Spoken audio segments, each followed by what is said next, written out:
សួស្តីបងប្អូនដែលជាបេក្ខជនកំពុងត្រៀមខ្លួនក្នុងការប្រឡងបាក់ឌុបទាំងគ្នា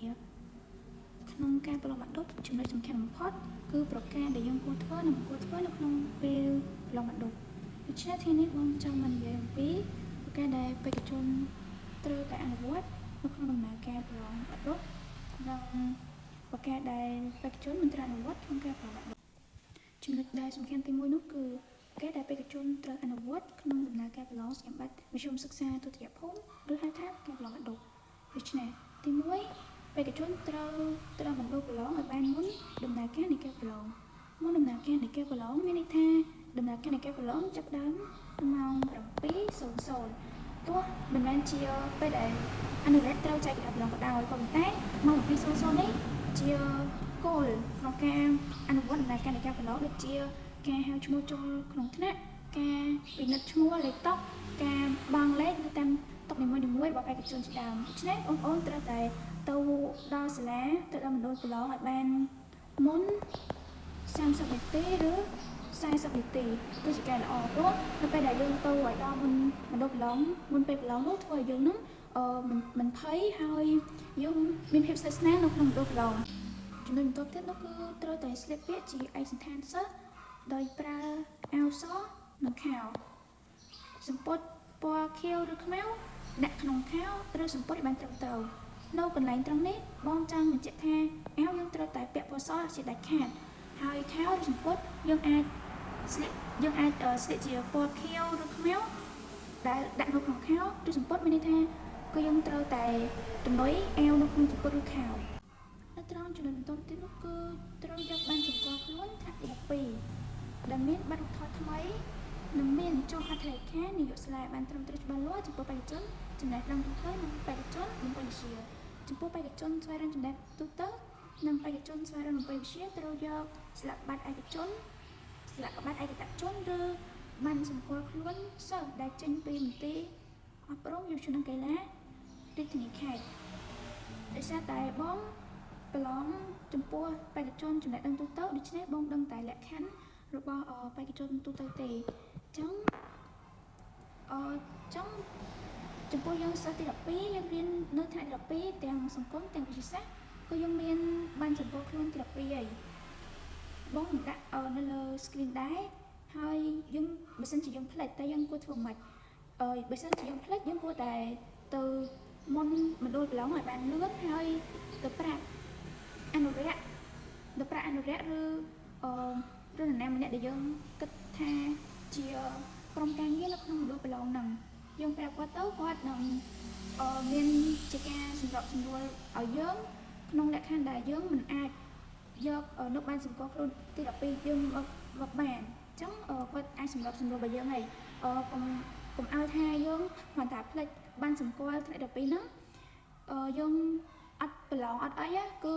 យើងប្រឡងបានប៉ុន្តែយើងត្រូវតែទៅមណ្ឌលប្រឡងបានមុនដើម្បីកុំឲ្យខាតពេលវេលាអញ្ចឹងណាហើយបន្ទាប់ទៀតគឺត្រូវយកចូលក្នុងបន្ទប់ប្រឡងនៅសម្ភារៈសិក្សាដែលវិទ្យាល័យយុវជនកីឡាអនុញ្ញាតឲ្យប្រើដូចជាបិទពណ៌ខៀវថ្មដៃបន្ទាត់ដែលឈានរ៉ាប់តសម្រាប់ប្រើប្រាស់តខ្លួននៅពេលដំណើរការប្រឡងក្នុងនេះគឺយើងមិនត្រូវប្រើបិទមានពណ៌ខ្មៅឬពណ៌ក្រហមទេហើយថ្មដៃនៅក្នុងក្រដាស់ប្រឡងក៏យើងអត់ត្រូវសរសេរដែរប៉ុន្តែថ្មដៃនេះយើងត្រូវតែសរសេរព្រាងនៅលំហាត់ណាដែលយើងអត់ច្បាស់ឬក៏ក្នុងការគូររូបជាដើមហើយដូចជាបន្ទាត់បរិបូរឬបបោអីក៏យើងអាចយកចូលបានដែរសំខាន់ឲ្យតែជាសម្ភារៈសិក្សាហើយគ្មានភ្ជាប់នៅប្រយោគឬអ្វីដែលសម្គាល់ផ្សេងតាក់ទងពីការប្រឡងបាក់ឌុបដែលយើងហៅថាជាប្រយោគទោះជាលក្ខណៈបែបណាក៏ដោយឲ្យតែជាប្រយោគគឺមិនត្រូវ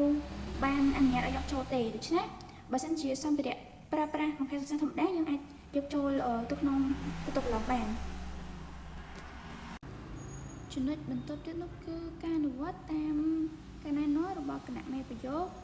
និងអ្នកមានសមត្ថកិច្ចថែរក្សាសណ្ដាប់ធ្នាប់ក្នុងការដកហូតសំណាក់ឯកសារនេះគឺសំដៅទៅលើប្រយោគដែលជាក្រដាស់និងសម្ភារៈផ្សេងដែលក្រសួងមិនអនុញ្ញាតឲ្យយកចូលទៅក្នុងមណ្ឌលប្រឡងឬបន្ទប់ប្រឡង សម្ភារៈផ្សេងនេះមានអីខ្លះបើតាមយើងដឹងគឺមានដូចជានាឡិកាអេឡិចត្រូនិកទូរស័ព្ទដៃឬក៏សម្ភារៈដែលមានផ្ទុកនៅអប្រិយងជាដើមអញ្ចឹងក្រសួងមានសិទ្ធិដកហូតនៅខាងមុខនៃទ្វារចូលមណ្ឌលប្រឡងឬក៏នៅខាងមុខបន្ទប់ប្រឡងដោយគ្មានការប្រកែកពីបេក្ខជនទេត្រូវគោរពតាមការណែនាំរបស់អន្តរជាតិដូចជាអង្គុយចាំតាមលេខតុដែលអន្តរជាតិបានបង្ហាញបំពេញក្បាលសញ្ញាកិច្ចការដែលអន្តរជាតិបានចែកឲ្យប្រគល់សញ្ញាកិច្ចការជូនអន្តរជាតិវិញពេលដល់ម៉ោងទោះបីជាកិច្ចការនោះបានធ្វើឬពុំបានធ្វើក៏ដោយនៅចំណុចនេះគឺមានន័យថាអន្តរជាតិគាត់មានសិទ្ធិក្នុងការបង់លេខតុតាមលេខរៀងឬក៏មិនតាមលេខរៀងគឺគាត់មានអន្តរជាតិគាត់មានសិទ្ធិក្នុងការដាក់លេខតុទៅតាមការណែនាំរបស់ក្រសួងអប់រំយុវជននិងកីឡាហើយយើងត្រូវតែអង្គុយឲ្យបានចំលេខតុរបស់យើង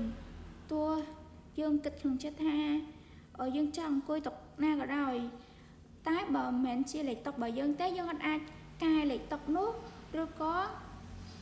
អត់អង្គុយនៅក្នុងលេខតុខ្លួនឯងទេទៅអង្គុយក្នុងលេខតុគេគឺអត់បានជាដាច់ខាតហើយត្រូវតែបំពេញបានសញ្ញាកិច្ចការដែលបានចែកឲ្យ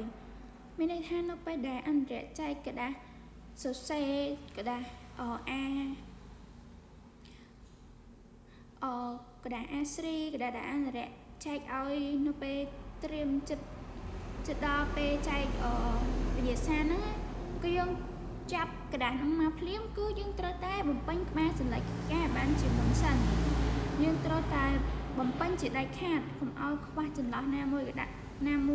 លើកឡើងតែកន្លែងលេខកូដសម្ងាត់ហ្នឹងគឺយើងអត់ត្រូវប៉ះពាល់អីជាដាច់ខាតមិនថាជា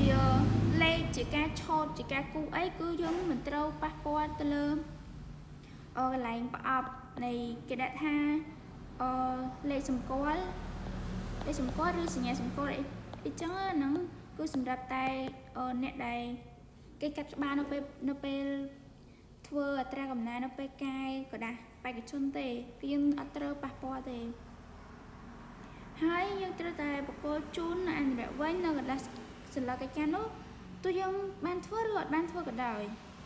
បើមិនជាយើងអត់ចេះយើងអត់បានធ្វើទេអញ្ចឹងយើងគួរតែឲ្យសញ្ញាកិច្ចការនោះទៅអន្តរជាតិអត់គឺត្រូវតែឲ្យទោះបីជាกระดาษហ្នឹងជាกระดาษដែលសស្អាតគ្មានបានសរសេរសម្បីតែមួយពាក្យក៏ដោយគឺយើងត្រូវតែឲ្យអន្តរជាតិវិញដែរយើងអត់អាចទុកกระดาษហ្នឹងចោលឬក៏ហាយចោលបោះចោលអីទេយើងត្រូវតែឲ្យអន្តរជាតិវិញទោះយើងអត់បានសរសេរអីមួយពាក្យក៏ដោយឬក៏យើងអត់ចេះអត់អីយើងត្រូវតែឲ្យអន្តរជាតិជាដាច់ខាតត្រូវមានសណ្ដាប់ធ្នាប់របៀបរៀបរយនៃការប្រឡងនិងគោរពឲ្យបានត្រឹមត្រូវនៅបទបញ្ញត្តិនៃការប្រឡងសណ្ដាប់ធ្នាប់រៀបរយនៃការប្រឡងនេះគឺសំដៅលើ